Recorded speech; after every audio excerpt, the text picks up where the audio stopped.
Hello friends, welcome to my channel. तो कहानी शुरू होती है और हमें एक किंगडम ऑफ क्लस्टर दिखाया जाता है जहाँ एक किसान का लड़का जैक अपने पिता से कहानी सुन रहा होता है और उसी वक्त उसी राज्य के राजकुमारी अपनी माँ से वही सेम कहानी सुन रही होती है, जिसमें भिक्षुओं की कहानी होती है जो एक जादुई बीज का निर्माण करते हैं। उस बीज को जमीन में लगा देते हैं जिससे एक बहुत विशाल पेड़ निकलता है। अब वो पेड़ दूर आसमान में जाने के बाद एक बड़े से दानव के राज्य पहुंच जाता है, जहां से वो बड़े दानव नीचे धरती पे आ जाते हैं और उन मॉन्क्स को भी मार देते हैं। एक जादुई मुकुट के उपयोग से राजा एरिक उन बड़े दानव को नियंत्रण कर लेते हैं और उन्हें फिर से वापस ऊपर भेज देते हैं। इसके बाद राजा एरिक को बड़ा सा पेड़ भी कटवा देते हैं। इसके कुछ समय बाद जब राजा एरिक की मृत्यु होती है तब वो जादुई मुकुट और बची हुई बीज को उनके साथ ही दफना दिया जाता है। ये कहानी सुनकर जैक अपने पिता के गोद में और उधर राजकुमारी इसाबेल अपनी माँ के गोद में सो चुके होते हैं। अब कहानी 10 साल बाद शुरू होती है, जहाँ जैक अनाथ हो चुका होता है और वो अब अपने चाचा के साथ रह रहा होता है, जहाँ वो अपने घोड़ा गाड़ी को बेचने के लिए घर से निकलता है शहर के लिए। शहर पहुंचता है, फिर वो अपने घोड़ा गाड़ी को एक जगह लगाता है और नाटक देखने चला जाता है, जहाँ कुछ लोग एक लड़की को परेशान कर रहे होते हैं और ये और कोई नहीं इसाबेल होती है। अब जैक उसे बचाने के लिए जाता है, जहाँ जैक इसाबेल को उन लोगों से दूर ही कर रहा होता है कि तभी राज्य का सेनापति वहाँ आ जाता है और इसके बाद उन्हें पता चलता है कि इसाबेल राज्य की राजकुमारी है, जिस पर वो सभी अपने घुटनों पर आ जाते हैं। और जैक को भी अभी ही पता चलता है कि इसाबेल राज्य की राजकुमारी है।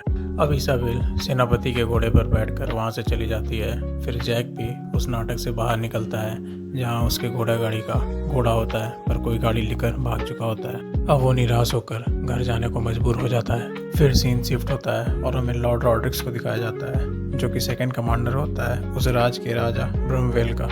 अभी लॉर्ड्रिक्स अध्ययन कक्ष की तरफ जा रहा होता है, तभी एक मॉन्क वहां से निकलकर भाग रहा होता है, जिस पर रॉड्रिक्स चौंकता हुआ अध्ययन कक्ष की तरफ दौड़ता है और जहां उसे पता चलता है कि उसकी छिपाई गई जादुई बीज और वो जादुई मुकुट दोनों ही वहां से गायब है। दरअसल कमांडर रॉड्रिक्स खुद को राजा बनाना चाहता था और इसके लिए वो राजा एरिक के कब्र से जादुई बीज और मुकुट को चुराया था और वो फिर चाहता था कि इस बीज से वो बड़े दानव को बुलाए और उनकी एक सेना बनाकर अपने ही राज पे हमला करवाकर तख्ता पलट कर पाए। अब वो मॉन्क भागता हुआ शहर के बाजार तक पहुंच जाता है, जहां जैक खड़ा होता है अपने घोड़े के साथ। और तभी वो पादरी वहां पहुंचता है और जैक से उस घोड़े का सौदा करता है, जहां उस पादरी के पास कुछ होता नहीं है देने को। इस पर वो जादुई बीज निकालता है और जैक को वही जादुई बीज देकर कहता है कि तुम अभी फिलहाल के लिए इसे रख लो और मुझे एक घोड़ा दे दो।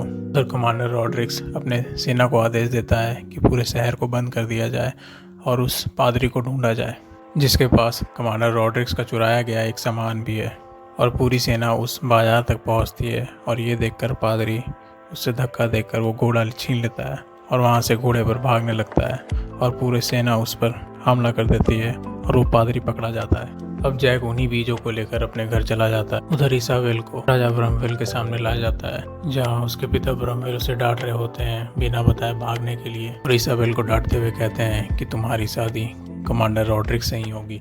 इस पर इसाबेल की उसके पिता से फिर से लड़ाई हो जाती है और वो वहाँ गुस्से से चली जाती है और रात होते ही वो फिर से महल से भाग जाती है। अब इसाबेल रात को भाग रही होती है कि तभी बहुत तेज बारिश शुरू हो जाती है, जिसके कारण वो एक घर के पास पहुंच जाती है और ये घर और किसी का नहीं जैक का होता है। दरवाजे पर इसाबेल को देखकर जैक चौंक जाता है और उसे अंदर आने के लिए कहता है।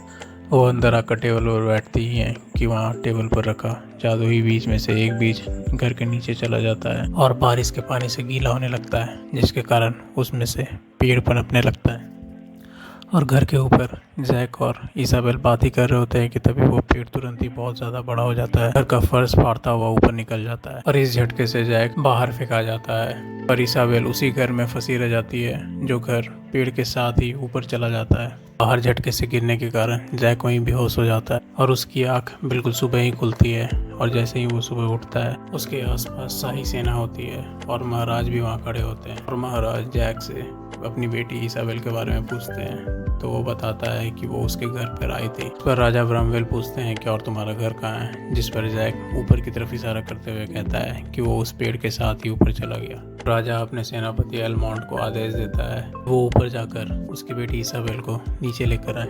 इस पर कमांडर रॉड्रिक्स भी कहता है कि वो भी ऊपर जाएगा और अपने होने वाली पत्नी को बचा कर लाएगा। फिर जैक, एलमोंट और कमांडर रॉड्रिक्स बाकी सेना के साथ उस पेड़ के तने के सहारे ऊपर चढ़ने लगते हैं। 2 दिन लगातार चढ़ने के बाद वो ऊपर पहुंचते हैं जहाँ एक अलग ही दुनिया बसी हुई होती है। फिर उन्हें वहाँ इसाबेल के पैरों के निशान मिलते हैं और वो उन पैरों के निशानों का पीछा करते हुए आगे निकलते चले जाते हैं। यहाँ पर कमांडर रॉड्रिक्स मौका देखकर जैक को पकड़ लेते हैं और उससे बीजों के बारे में पूछते हैं। फिर वो बाकी का बीज जैक से छीन लेता है, पर यहाँ पर मौका देखकर जैक एक बीज को अपने पास छिपा लेता है। अब यहाँ ऊपर में रॉड्रिक्स और एलमोंट अलग अलग दल बनाकर अलग अलग दिशा में चले जाते हैं इसाबेल को ढूंढने के लिए। जहाँ जैक, एलमोंट और उसका एक और साथी इसाबेल को ढूंढते हुए एक पानी वाले नहर में जाते हैं और अचानक से नीचे से जाल निकलता है और वो एक बड़े से जाल में फंस जाते हैं। जैक किसी तरीके से उस जाल से निकल जाता है और नीचे पानी में छिप जाता है। फिर तभी वहाँ पर एक बड़ा सा दानव आता है और वो एलमोंट और उसके एक साथी को पकड़कर लिए चला जाता है, पर जैक छिपे रहने के कारण फंस जाता है। फिर जैक उस बड़े से दानव का पीछा करने लग जाता है। हमें कमांडर रॉड्रिक्स को दिखाया जाता है जिसके पीछे भी एक बड़ा सा दानव आ जाता है और वो कमांडर रॉड्रिक्स के एक साथी को खा जाता है। इतने में कमांडर रॉड्रिक्स अपने बैग से वही जादुई मुकुट निकालता है और उसे दोनों दानव को दिखाता है, जिससे वो दोनों डर जाते हैं और वो दोनों अपने घुटने पर आकर बैठ जाते हैं। अब कमांडर रॉड्रिक्स उन दोनों दानव को लेकर बाकी दानवों के पास चलने के लिए कहता है। अब हमें उस दानव का महल दिखाया जाता है जहाँ बाकी दानव भी बैठे हुए होते हैं और वहाँ कमांडर रॉड्रिक्स आता है और सभी सारे दानव उससे डर कर घुटने पे बैठ जाते हैं और उसे अपना राजा मान लेते हैं। और फिर कमांडर रॉड्रिक्स उन दानवों को आदेश देता है कि हम अभी नीचे जाएंगे और इंग्लैंड को अपने कब्जे में लेंगे।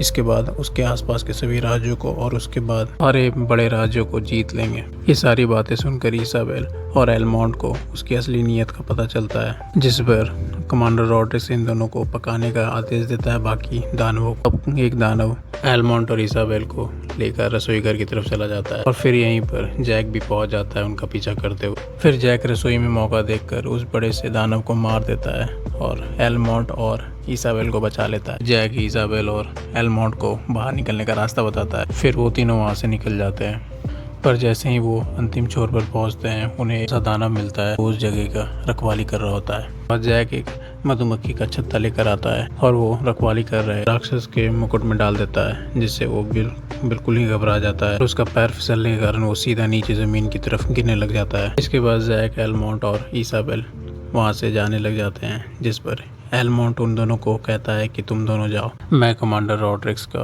वो मुकुट छीन कर आता हूँ, क्योंकि अगर वो इस मुकुट के साथ नीचे आ गया तो पूरी दुनिया में तबाही मचा देगा। अब सीन शिफ्ट होता है और हमें वो बड़ा सा दानव नीचे ज़मीन में आकर गिरता दिखता है और वो सीधा उसी के राज में आकर गिर जाता है, जिसे देखकर पूरी जनता डर जाती है और राजा ब्रमवेल उस पेड़ को काटने का आदेश दे देते हैं और कहते हैं कि लोक कहानियाँ सच। एलमोंट वहीं पर इंतजार कर रहा होता है कमांडर रॉड्रिक्स का आने का और जैक और इसाबेल नीचे की तरफ उतर रहे होते हैं और तभी वहाँ पर कमांडर रॉड्रिक्स आ जाता है बाकी दानवों के साथ। भी एलमोंट कमांडर रॉड्रिक्स पर हमला कर देता है और वो उसे मार देता है, पर जैसे ही वो उसका मुकुट उससे छीनने वाला होता है वहाँ पर एक दानव आता है और उसका मुकुट वो रख लेता है और उसे एक अंगूठी बनाकर पहन लेता है। खुद को उन राक्षसों के बीच में सरदार घोषित कर देता है। कमांडर रॉड्रिक्स के बाकी सारे बीज को रख लेता है और उसे उसी पानी में फेंक देता है, जिससे उससे पौधे निकलने लग जाते हैं और वही उसी पेड़ को पकड़कर नीचे धरती की तरफ जाने लग जाते हैं। एलमोंट भी उनमें से एक पेड़ को पकड़कर नीचे जाने लग जाता है और उधर